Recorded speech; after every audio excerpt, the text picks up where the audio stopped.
مومن کا رزق بھی بڑھتا ہے اور عبادت بھی بڑھتی ہے. تو رزق کا بڑھنا تو آپ دیکھتے ہیں. سحری میں تو خیر بند آنکھوں سے کھاتے ہو یا نہیں، لیکن افطار کے وقت جو کربلا کا ماحول قائم کرتے ہو، الامان والحفیظ، دسترخوان کو دیکھ کر کے آدمی دنگ رہتا ہے کہ خدایا رمضان کا معجزہ ہے یا نفس کی شرارت ہے. اگر عبادت کے لیے چستی پیدا ہو گئی، تراویح مزیدار طریقے سے پڑھی گئی اور وقت پر تیار ہو گیا، تو پتہ چلا کہ یہ عبادت کا رنگ ہے اور رمضان کا اعزاز ہے.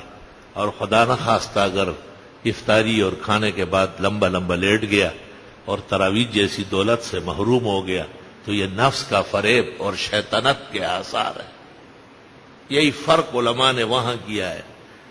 جہاں بعض حدیثوں میں آتا ہے کہ دنیا کی تکلیفیں، فتنے اور بیماریاں گناہ معاف کراتے ہیں، اللہ کے قریب کرتے ہیں، اور بعض جگہ ہے کہ نہیں، یہ تو عذاب کی ایک جھلک ہے.